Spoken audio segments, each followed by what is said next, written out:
feature presentation. Obviously, the collaboration process between two amazing actors as well. Mikey, could you talk a little bit about working with Sean on the character? Because Anora, Annie, feels like a character that exists not only within the film, but even outside of the movie, and has a life outside of this film. Sean and I spoke about the character a lot, and as I was developing her and working on her backstory and all of that, asking myself all the questions that I needed to know to be able to play her. We had communication with that. I think we just were in a similar headspace as to who the character would be, and we were just kind of in tune with each other in that sense, so that I kind of felt like I was able to present him this fully formed character, and he was like, yeah, that makes sense to me. Was there something, Sean, that you saw in the character that Mikey brought to this amazing performance that you didn't see in the script stage? I just think that it was just further fleshing out, and having that collaborative relationship where we were able to talk about intentions and motivations and even backstory that we were never going to present to the audience, but just having it there in our heads, and having actors who were into this, into really spending the time to develop and flesh out a character.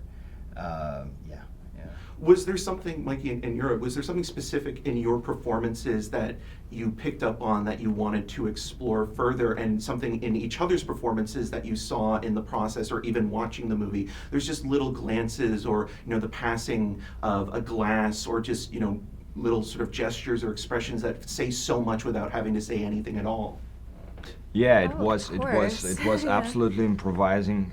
Mikey Sean says action, and Mikey just ran away. I just tried to catch her, and she punched me, and it's blind. I don't remember anything after that. Yeah, I guess. What was it?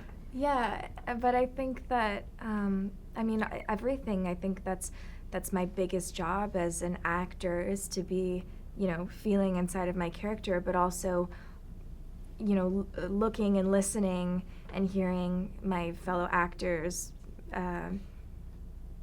characters so that I can react off of that, To me, I can't just read pages off of a line and just recite them. You have to be living in the character, and I'm reacting in my character, how he's saying a line to me, and Yura's constantly surprising me and shocking me, and I was very surprised by his soulfulness a lot. Don't listen.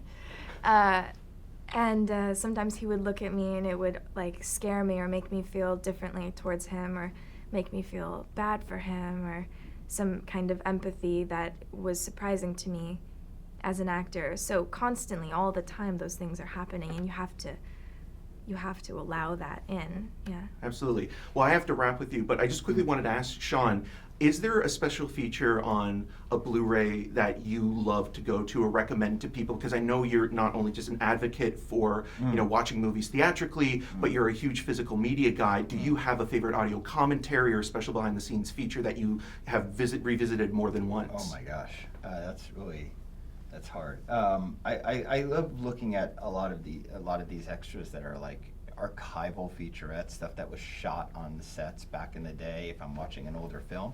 But I have to say that, who's really great? Ridley Scott, in terms of just all his commentaries are wonderful. They're like little film schools. So if you're not in film school, but you may as well. Well, there's no filter, right? He's upfront about the whole process. But anyways, I have to wrap with you. Thank you so much for taking the time to talk to me. Thank you so much. Thank you. Yeah.